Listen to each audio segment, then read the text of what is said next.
ආයුබෝවන් පුතේ හැමෝටම තෙරුවන් සරණ උසන්න දෙවියටයි. ඉතින් අපි මේ යන්නේ රිවිෂන් එකේ ආරම්භක අවධිය. ඉතින් මේ අවධිය තුල අපි බොහොමයක් පේපර්ස් අපේ පන්ති තුල සාකච්ඡා කරමු. මම හිතනවා ඔයගොල්ලන් ඉසෝපියම් පේපර්ස් සහ වොයේජර් පේපර්ස් හොඳින් කරගෙන යනවා කියලා මේ මොහොතේදී. ඉතින් පුතේ අද අපි කතා කරන්නේ ඔයාගේ ස්කෝපියන් 5 පේපර් එක. ඔයාලට මේ වෙනකොට ස්කෝපියන් 5 පේපර් එක හම්බෙලා දිනවා. මම බලාපොරොත්තු වෙනවා ඔයා මේ පේපර් එක කරලා ඇති කියලා මාත් එක්කම දැන් සාකච්ඡා කරන් යන්න පුළුවන්. ඊට ලේසි පේපරයක් හරියට බලන් යමු. right පළවෙනි ප්‍රශ්නය යෝගට් නිෂ්පාදනයේදී යොදා ගන්නා ශුද්ධජීවියෙකු වන ලැක්ටෝබැසිලස් වර්ග කළ හැකි ශ්වසනාකාරය වන්නේ. පුතේ ලැක්ටෝබැසිලස්. දැන් යෝගට් නිෂ්පාදනයේදී භාවිත වන ශුද්ධජීවියා ලැක්ටෝබැසිලස්.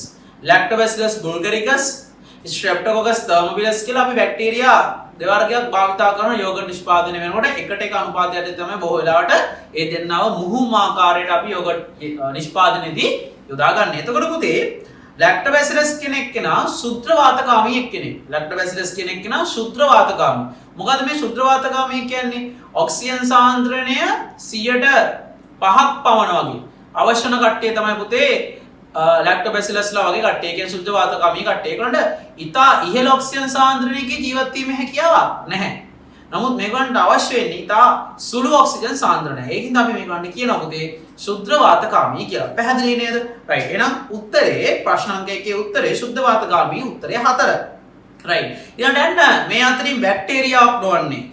ක්ලොස්ට්‍රිඩියම් දීලා තියෙනවා. ක්ලොස්ට්‍රිඩියම් මතක් කරගන්න. ක්ලොස්ට්‍රිඩියම් ටෙටනින්. ක්ලොස්ට්‍රිඩියම් බොටුලිනම්. right. එහෙනම් ක්ලොස්ට්‍රිඩියම් කියන්නේ කවුද පුතේ? බැක්ටීරියාවක් නේද? පිට ගැස්ම හදන බැක්ටීරියා. එහෙනම් ක්ලොස්ට්‍රිඩියම් ටෙටනි තමයි පිට ගැස්ම හදින බැක්ටීරියාව. ඊට පස්සේ ඇස්කොමයිකෝඩා. කවුද මේ ඇස්කොමයිකෝඩා? පොඩ මතක් කරන් දිරීර ප්‍රධාන වංශ හතර. right. ක්‍රිටිඩියෝමයිකෝඩා, ඇස්කොමයිකෝඩා, බැසිඩියෝමයිකෝඩා, සයිගෝමයිකෝඩා. එතකොට මේ දිලීර කාණ්ඩයක් තමයි මේ දීලා තියෙන්නේ. එතකොට මේ ඇස්කොමයිකෝඩා කියන දිලීර කාණ්ඩය. පුතේ ඇස්කොමයිකෝඩාවන තමයි සාමාන්‍යයෙන් අපි ඊස්ට්වත් යටත් කරන්නේ. right. ඊට පස්සේ එස්චරිචියා කොළ. මේ එස්චරිචියා කොළ E. coli මේ ඉන්නේ. මේ E. coli පුතේ ඉන්නේ. E. coli එස්චරිචියා කොළයි කියන්නේ E. coli. ඒතකොට දන්න අඳුරන බැක්ටීරියාව.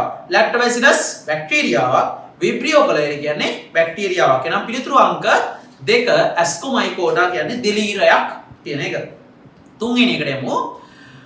දුම්කොළ පත්‍ර විචිත රෝගයේ රෝගකාරකය වන්නේ. පුතේ මේ දුම්කොළ පත්‍ර විචිත රෝගය තමයි පුතේ ලෝකේ පළමුවෙන්ම හොයාගත්ත වෛරස් රෝගය. ඒ කියන්නේ මේක පිළිබඳ තමයි පරීක්ෂණ සිදු කරමින් තිබුණේ. එතකොට දුම්කොළ පත්‍ර විචිත රෝගය මේක ටොබැකෝ මොසැක් වෛරස් TMV කියලා අපි කියන ටොබැකෝ මොසැක් වෛරස් කියලා කියනවා. එතකොට මේක වෛරසයක් නේ. නමින්ම තියෙන පුතේ දුම්කොළ පත්‍ර විචිත රෝගය හදන්නේ වෛරසයක් විසින්. right. ඊළඟට තාප ප්‍රසාරණයේ ප්‍රශ්නයක් තියෙන්නේ. මුල් දිග මීටර 8ක් වූ ඇලුමිනියම් බාල්කයේ උෂ්ණත්වය සේසංශක 50කින් වැඩි කළ විට අවසාන දිග වන්නේ කීයද කියලා අහනවා. එතකොට පුතේ රේඛීය ප්‍රසාරණතා සම්ගුණකයේ දීලා තියෙනවා 25 වැඩි කිරීම 10 ඍණ 6ක්. එතකොට පුතේ ඇලුමිනියම් දණ්ඩ කියලා හිතන්න. right. දැන් ඔය ඇලුමිනියම් දණ්ඩේ උෂ්ණත්වය තියෙන ප්‍රමාණයෙන් වැඩි කරනවා පුතේ ඩෙල්ටා ටීටා ප්‍රමාණය සේසංශක 50කින්. පුතේ සේසංශක 50කින් වැඩි කරාට පස්සේ දැන් අවසන් දිග එනවනේ. අවසන් දිග එන. එතකොට මේ මුල් දිගට සාපේක්ෂව මේ දින මුල් දිග L. right. එතකොට අවසන් දිග ගන්න නම් වැඩි වෙන දිග ප්‍රමාණය එකතු කරන්න ඕනේ. පුතේ වැඩි වෙන දිග ප්‍රමාණය කියන්නේ ඩෙල්ටා L ප්‍රමාණයනේ. ඒතර අවසන් දිග කියන්නේ මේ දිග. ඉතින් L1.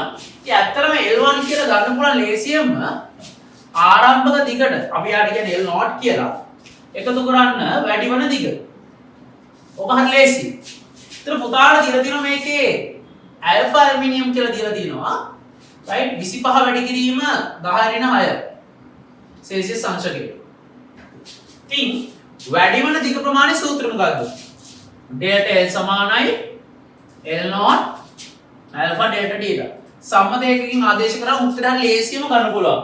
ඩෙල්ටා L නම් වැඩි වෙන දිග ප්‍රමාණය හොයාගන්න. පුතේ අවසාන දිග හොයාගන්න නම් අවසාන දිගට තියෙන තනි සූත්‍රය දාන්න එපා. ඒ කියන්නේ මෙයා දාලා මෙන්න මෙහෙම සූත්‍රයක් තියෙනනේ. L1 සමාන L0 එක දාන්න ඇල්ෆා ඩෙල්ටා ටීටා. ඕක දාන්න එපා.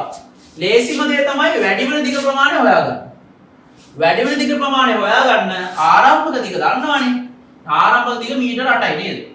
විදිය දින ආරම්භක දිග මීටර 8යි. උෂ්ණත්වය වැඩි වීම සෙල්සියස් අංශක 50ක් කියලා. එතකොට ඩෙල්ටා සමාන L නෝට්. L නෝට් කියන්නේ 8යි. ඇල්ෆා කියන්නේ පුතේ රේඛීය ප්‍රසාරතා සම්මූලකයේ 25 වරක් 10 ඍණ 6යි. උෂ්ණත්ව වැඩිවීම 50යි. right? සුළු කිරීම කරලා බලන්න. 8 වරක් 25 පුතේ 200යි. 8 වරක් 25 200යි. 200 ඒවා 5ක් කිව්වම 1000යි.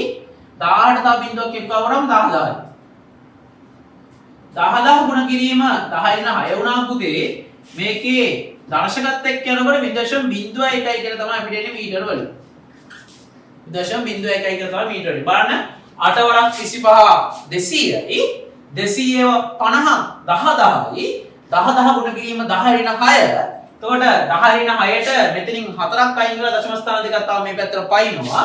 ඒතර අවසාන දිග අපි L1 කියලා ගත්තම L1 එන්නේ 8.01 මීටර කියලා. 8.01 මීටර. අපිට බලමු මේ උත්තරයක් තියෙනවද කියලා. 8.01 මීටර. හරිද? 8.01 මීටර. පිළිතුරංක 3 ගන්න පුළුවන්. එහෙනම් ප්‍රශ්නාංක 3 ප්‍රශ්නාංක 4 පිළිතුරංක 3 තමයි අපිට ලැබෙන්නේ. ප්‍රශ්නාංක 4 පිළිතුරංක 3. right. පස්වෙනි ප්‍රශ්නයට යන පයිතගොරස් සම්බන්ධයෙන් තියෙන්නේ පහත දක්වා ඇති රූප සටහනේ A හා C අතර නිවැරදි දිග x වන්නේ. ඒතර පුතේ AC කියන්නේ ඔය සිලින්ඩරේ එක පතුලක සිට උඩ පතුලේ කෙරවලට. එතකොට එතන තියෙන්නේ පයිතගොරස් සම්බන්ධතාවය නේ ඍජුකෝණික ත්‍රිකෝණයක් තියෙනවා. 8 15 x හොයන්න තියෙනවා. පොඩි ගාණක්, චුට්ටිම ගාණක් ඇත්තටම කිව්වොත් 8 15 x කියලා තියෙනවා.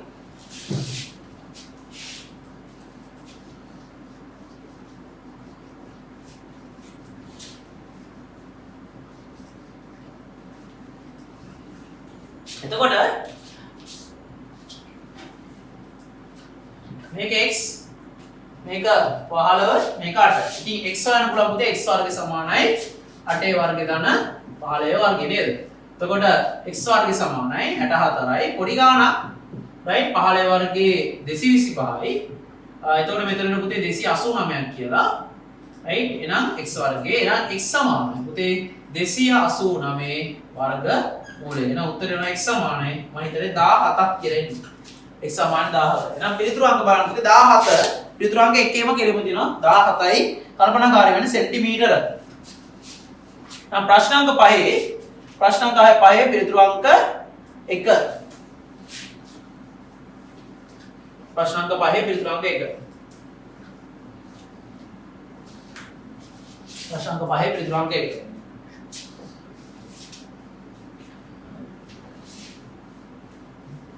අපි ප්‍රශ්න අංක 6ට යනවා ඊළඟට.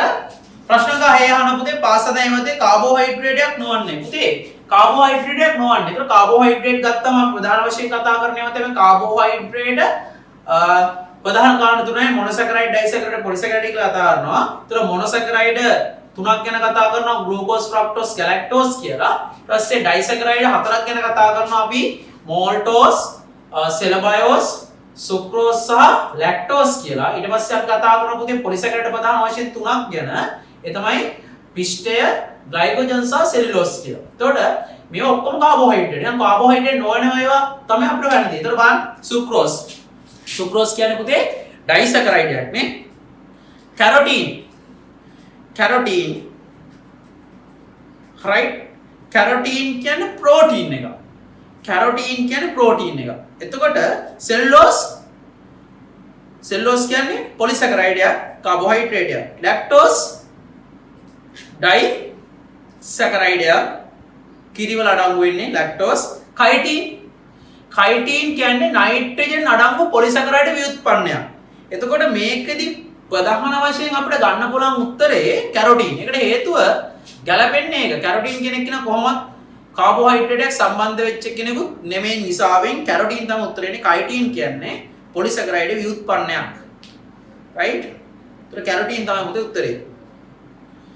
7 ගැඹුරු නලයක ගැඹුරු මැනීමට වඩාත් යෝග්‍ය උපකරණ. පුතේ නලයක් තියෙනවා නම් ගැඹුරමයි ඉන්න නම් ඕක කූරක් එපැයි ගැඹුරමයින කූර. ගැඹුරමයින කූර තියෙන්නේ වර්නියර් කැලිපර් එකේ. ගැඹුරමයින කූර කාගෙත් තියෙන්නේ වර්නියර් කැලිපර් එකේ. එහෙනම් උත්තරේ එන්නේ 5. යන ප්‍රශ්න අංක 8ට ජලය මිලිලීටර් 250 උෂ්ණත්වයේ ශීර්ෂාංශක 20 සිට 100 දක්වා ඉහළ නැංවීමට අවශ්‍ය ප්‍රමාණය. මේක පුතේ මම සාමාන්‍යයෙන් දෙන්නේ නැති කතන්දරයක්. උදාහරණයක් විදිහට මම ඔයාලට මෙහෙම කියන්නම්. right දැන් ජලයේ තියෙන්නේ ඝන සෙන්ටිමීටර් මිලිලීටර් 250නේ. උදාහරණ ගන්නවා මිලිලීටර් එකක් කියන්නේ ඝන සෙන්ටිමීටර් එකක පරිමාණුව. එතකොට මේ 250ක් කියන්නේ 250යි ඝන සෙන්ටිමීටර්. ජලයේ තියෙන්නේ right ජලය.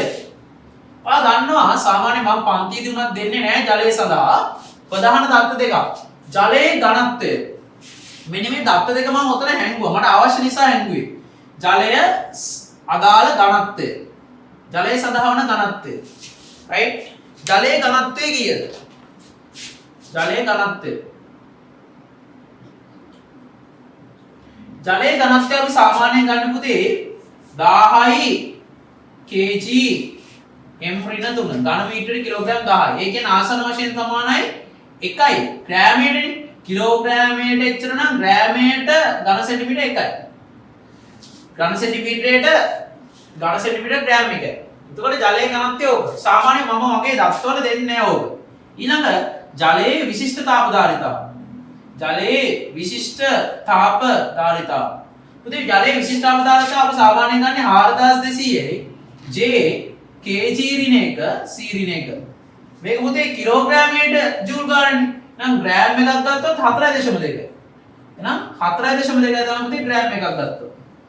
එහෙනම් ඔන්න ඔය දත්ත දෙක සාමාන්‍යයෙන් මම මගේ ළමයින්ට පාඩම් කරන්න කියලා තමයි සාමාන්‍යයෙන් කියලා දෙන්නේ. ඒක ඔයගොල්ලෝ පාඩම් කරගත යුතුයි. එතකොට ජලය සඳහා මේ දත්ත දෙක. එතකොට මට කියන්න ජලයේ ඝනත්වය ජලයේ ඝනත්වය දීලා තියෙනවා ඝන සෙන්ටිමීටර ග්‍රෑම් 1යි. ඒ කියන්නේ ජලයේ ඝන සෙන්ටිමීටර 250ක් කියන්නේ ස්කන්ධයෙන් නම් right මෙයා ස්කන්ධයට පරිවර්තනය කරොත් ග්‍රෑම් 250ක් තියෙනවා.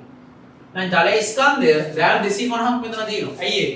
ඝන සෙන්ටිමීටරයක් තුල ග්‍රෑම් එකක් තියෙනවා නම් ඝන සෙන්ටිමීටරයක් තුල ග්‍රෑම් එකක් තියෙනවා නම් ඝන සෙන්ටිමීටර 250ක් තුල ග්‍රෑම් 250ක් තියෙනවා. එකට එකක් right. එතකොට මෙතනදී පුතේ මේකේ උෂ්ණත්වයේ ශේෂාංශක කීයක්ද? 20 සිට 100 දක්වා. ඒ කියන්නේ උෂ්ණත්වය වෙනස් වීම right සෙල්සියස් 80ක උෂ්ණත්වය වෙනස් වීමක් සිද්ධ කරනවා. එතකොට අවශ්‍ය වන තාප ප්‍රමාණය අනුව එහෙනම් අවශ්‍ය වන තාපය කියන්නේ පුතේ Q සමානයි M S ඩෙල්ටා T. ගොඩක් තැන්වලදී S වෙනුවට C පාවිච්චි කරනවා. දෙන්නම simple. ඒක doesn't matter. ඒක ප්‍රශ්නයක් නැත්තේ නෑ.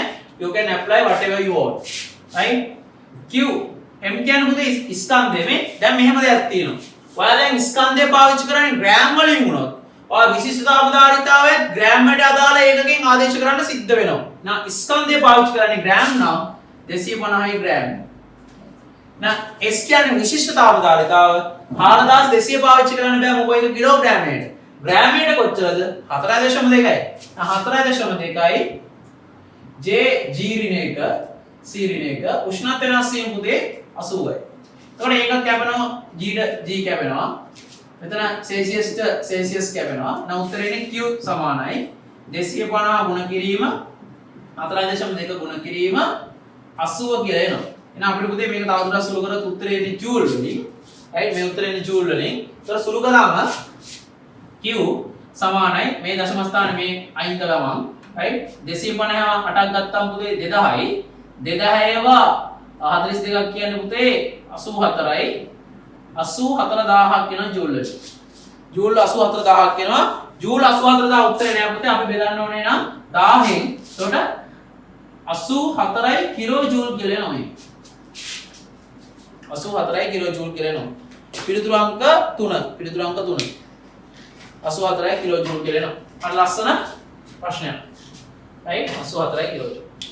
right අපි ඊළඟට යමු බෙනඩික් ප්‍රතිකාරකය. පුතේ බෙනඩික් ප්‍රතිකාරකය සමග රත් කළ විට පිටුරක් ලබා දෙන මහා අණුවක් නොවන්නේ. right එතකොට මහා අණුවක් නොවන්නේ. right ඒක මෙහෙම දෙයක් තියෙනවා. පිළිතුරක් ලබා දෙන අණුවක් නොවන්නේ කිව්වත් උතන නිවැරදි. ඇත්තරම පුතේ පිළිතුරක් ලබා දෙන මහා අණුවක් නොවන්නේ. අර උත්තරේ කෙලින්ම ඇවිල්ලා තියෙනවා පිස්ටේ. බෙනඩික් ප්‍රතිකාරකය සමග රත් කළ විට මහා අණුවක් දැස පිළිතුරු ලබා නොදෙන එක්කෙනා. ඉතින් මෙහෙමයි. බෙනඩික් ප්‍රතිකාරකයත් එක්ක දැන් අපිට ගඩොල් රතු පාට ද්‍රාවණයක් ලබා දෙන්නේ කවුරු වෙනකන්ද? බෙනෙඩික් ප්‍රතිකාරක එක්ක ගඩොල් රතු පාට ද්‍රාවණයක් ලබා දෙන කට්ටිය කවුද? දැන් ඉස්සරහට දැන් ලබන සතියේ පටන් ගන්න තියෙන පාඩමක් මේක. රයිට්? ලබන මාසේ පටන් ගන්න තියෙන පාඩමක්. ජෛව රසායනික කොටස. එතකොට මේ හඳුනා ගැනීම අපිට තියෙනවා. සාමාන්‍ය පෙරදිත් තිබ්බා. රයිට්? ඔයාලට මතක ඇති මොනොසැකරයිඩ්. දැන් ඉස්සලත් කතා කරා. මොනොසැකරයිඩ් සියල්ල. මොනොසැකරයිඩ් කවුද? ග්ලූකෝස්. රයිට්? එතකොට ෆ්‍රක්ටෝස්. රයිට්? ගැලැක්ටෝස්. රයිට්? මේ තුන් දෙනාම බෙනෙඩික් ප්‍රතිකාරකයට උත්තර ලබා දෙනවා. ඊට පස්සේ ඩයිසැකරයිඩ්. ඩයිසැකරයිඩ් අතුරින් අප පුතේ මෝල්ටෝස්. රයිට්?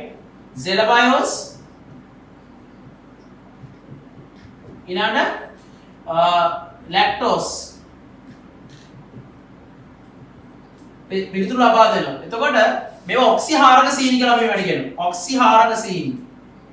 ඔක්සිහාරක සීනි. එතකොට මේ පරීක්ෂණයට කියන තානාවක් තමයි ඔක්සිහාරක සීනි පරීක්ෂණය.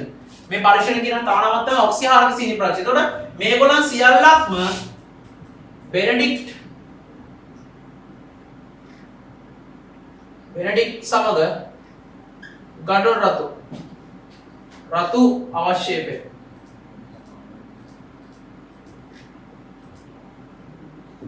ලබා දෙනවා. නමුත් පුතේ සුක්‍රෝස් ඍජුවම බෙනෙඩික්ට් එක්ක අපිට අවශ්‍යපේ ලබා දීම සිද්ධ කරන්නේ සුක්‍රෝස් පුතේ නිර්օක්සිහාරක සීනි.